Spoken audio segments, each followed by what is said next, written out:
Before we start with the review, I need to apologize to you guys for the previous review.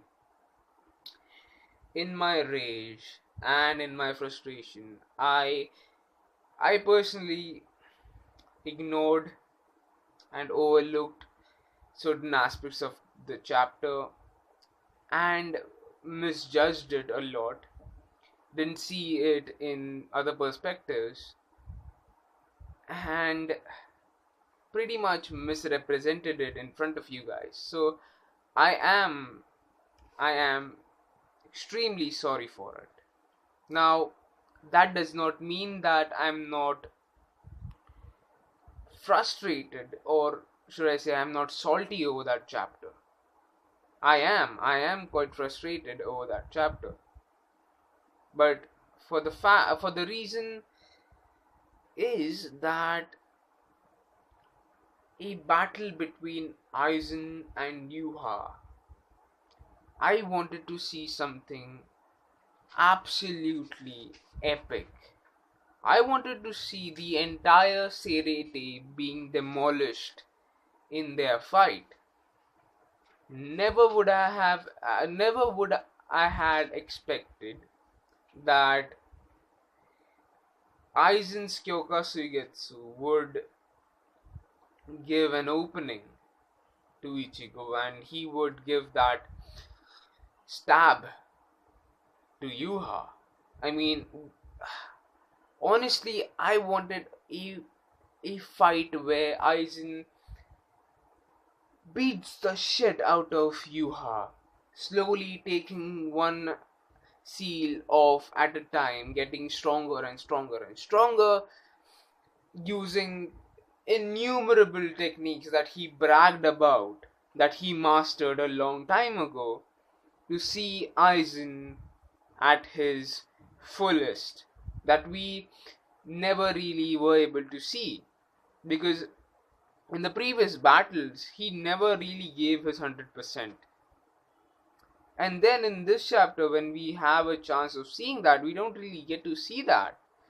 We see Aizen, and okay, I have to say that Aizen, even though he is sealed, and you could say 70% of his strength is being holded down, like his 70% of his strength is still locked up inside of him. He can't use a lot of his strength, and he still is able to put Yuha under Kyoka Suigetsu in such a way that he was able to manipulate him and make him see Renji and Ichigo. That is impressive, and honestly, I overlooked that fact. I'm sorry about that, but I did. But the fact that in the end it was Ichigo who comes out of nowhere and stabs Yuha, that just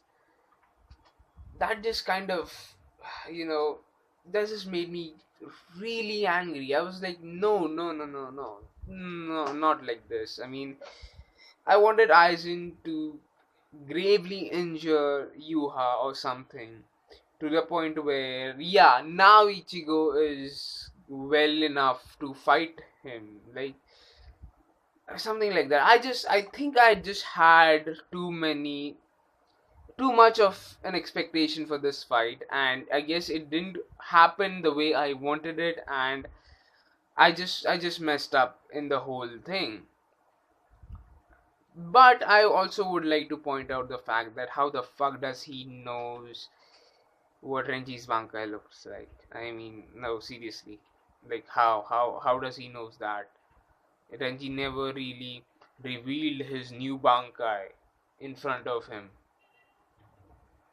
I mean, I could understand he knows Ichigo's new Bankai since he might have seen Ichigo come from the portal, but Renji, no, I don't know. How the fuck? Like, maybe, just maybe, he just created an image of Renji going Bankai, and with Yuha's own imagination, that just helped in the illusion, maybe something like that. I mean, I don't know. It's fucking Aizen. He could do fucking anything. I mean, he put Yuha under his spell. I mean, he could do anything. But anyway, so let's let's move on to this chapter. Okay, I bored you guys long enough, and I'm sorry for that as well. So let's move on to this chapter. So in this chapter, it is openly revealed that Aizen put Yuha under her spell, and yes, that's the way I knew that I was wrong about the previous chapter. Okay, he tells that he put Yuha under his spell from the very beginning, even before Renji and Ichigo arrived, and he was playing around with him. I mean, kind of playing around with him, and Ichigo apparently turned out to be quite an asset because back then Aizen did not put Ichigo under Kyoka Suigetsu, and because of that, Ichigo didn't have to deal with these illusions. I mean, he didn't. He was able to determine who is Yuha and who is Aizen, and he wasn't the one who was confused. It was It was Yuha who was confused, and that's how he was able to take that opening. So when they were going on with this conversation, and like I said in my previous review, Yuha of course is not dead. The shadows engulf Aizen, and comes out Yuha, and he's like, yeah, did you really expect that attack would actually kill me? I am the god of Quincy. I ate God. Okay? And then, from behind, Uryu shoots that arrow and it actually stabs him. I mean, I thought that this whole arrow thing would actually go more dramatically, but since since Kubo is pressed with time, I guess he had to do this. So of course, um, he shoots the arrow. The arrow goes through him, and a bit of information is shared about that arrow itself. Now, Uryu says that Soken Ishida said this. I mean, wasn't Ryukin the one who gave the arrow? But I guess Soken talked about it a long time ago, maybe. That when an Ashwallen, when Ashwallen, I'm sorry, I'm really bad in pronunciations like these. I'm apologizing a lot in this review, aren't I? Really, I mean, I shouldn't get to that. I'm sorry. But anyway, so when an Ashwallen is taking place, um, a silver clot is created, which was talked about by Ryukin, and that is known as still silver. And apparently, if you use that against the person who activated the Ashwallen, that momentarily, for a few seconds or minutes, for a very short time, can stop the powers of that person.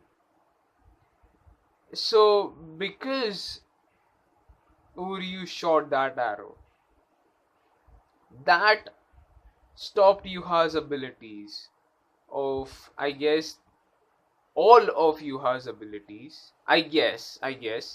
I mean, or it stopped the Almighty. I mean, it would have stopped the Almighty. I don't think it has stopped all of his abilities, but I say it definitely stopped him, the whole God thing that he had, the gigantic shadow of eyes, that of course is stopped, because you had to jump out of it, and when he was out of it, the only thing which had that the only part which had that shadow was like half of his face. That's it, and rest of it was the regular Yuha that we saw in the beginning. So as Yuha jumps out of it, and like Goryu said, he just has a few moments. That means that, so of course Ichigo takes that opening. He takes that opening, and here's the thing which of course also confused me. Again, this also confused me a lot, because when Ichigo takes his sword, attacks Yuha, Yuha blocks it. He breaks the white portion of it. It is revealed that inside that white part was Ichigo's original Zangetsu, like the one which he had after he trained with Urahara. I mean, what? Like, okay, so wasn't okay? No, hold on, wait. Listen, okay, wait. So you're saying that his once Shikai is now his Bankai. I mean, what? I know Ichigo is a hybrid, but it still is kind of confusing, you know. I mean, I guess we will get more of an explanation. I hope that we get more of an explanation in the next chapter, but still, it does confuses me about it.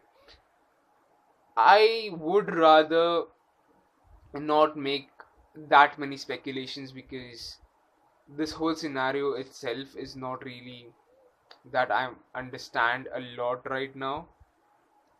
So I could only say that back then, back when he had this sword, uh, that was the blend, or that was the combination of his Hollow slash Shinigami and Quincy powers. And this is just a more, we could say, well balanced version of it. I mean, back then, his powers were pretty much in a tug of war, where one had the upper hand, and on sometimes, but then the other had the upper hand sometimes, you know. And they were in this power struggle, but now they are in terms with each other, therefore they can go all out, you know. I mean, I guess that is what is different in this Bankai, or should I say in this sword itself, because the Zangetsu that he had back then, and the Tensa Zangetsu he has in this chapter, which is revealed in this chapter, not a lot of difference is there in it. The only difference that I could make out was uh, the handle, or the hilt, which used to be wrapped in that cloth. That's not there in this Tensa Zangetsu. That's the only thing that I could say that okay, that's something different, because this one was completely black. I mean, I mean that's it. I mean that's what I could make out from it. But of course, you guys, if you guys have any suggestions or any idea over this, you please share it with me, because I'm having some difficulty understanding what's going on. Okay. Uh, Anyways, so again, of course, after that, something more confusing happens, where Yuha says that this is a vision or a glimpse of this he saw in his dream. And he mentions a hash vault, where I think this vision was shown by hash vault. I don't know, I mean, but he saw this in his dream, something like that, or maybe something like that is going to happen, or something like that. He saw that, but that is what is confusing me, because if he saw that in his dream, couldn't he confirm it with his almighty, like, okay, yeah, I saw this shit, maybe I should confirm it, whether this scenario is going to happen or not, because he knew the whole Fukushima thing. He knew about that. Okay? He knew that Fukushima would heal, oh, should I say, would give back his sword. He knew that shit was going to happen. Couldn't he have seen? Oh yeah, fuck. Couldn't he have dodged that arrow, since he can see the fucking future? Like, yeah, an arrow is going to come from behind, which possibly is going to fuck up with my powers, so maybe I should dodge or something. What happened to his almighty or almighty powers? Like, seriously, dude, like, you basically have the ability to see everything. Like, you basically are Starjun times 10. But of course, we don't even know how broken Starjun is, so yeah, maybe this isn't a good comparison. So, of course, when the Zanpakuto is revealed, Ichigo cuts Yuha in half. And that's where the chapter ends. Now, for the speculation part, I don't think Yuha is dead. I mean, think about it this way. If the silver arrow just stopped Yuha's almighty abilities, he still has other abilities. And if I'm not wrong, he has stolen the abilities of his Stern Raiders. And since he was able to give them these powers, by taking them again, wouldn't that help him out in some way? Like, yeah, I have shared you my powers, and this is what the outcome is. I have taken that power from you. So I do think that I could use this ability. I mean, in this way, if this is possible, if he can use the abilities of the Stone Raiders that he stole their powers from, or took his own powers back from them, he can possibly also use Gerald's abilities of, becoming more and more stronger as he is cut down. So that means that Gerald's abilities would pretty much give him an advantage in this battle, since if he comes back, he would be more stronger. And possibly, he might also not need the Soul King's powers that he ate. he might just create those powers again. Like I said, I don't think he's dead. He is going to come back because I don't think one slice is going to finish him off. He's the end game boss. He's the end boss. As far as Aizen is concerned, he is immortal. Therefore, I don't think that he's going to die.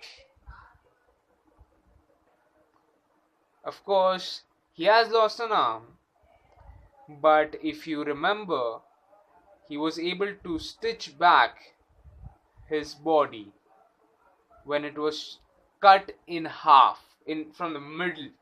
He was able to stitch it back. Of course, his body parts weren't like separated from each other for long distance. I don't know where the fuck is his arm right now.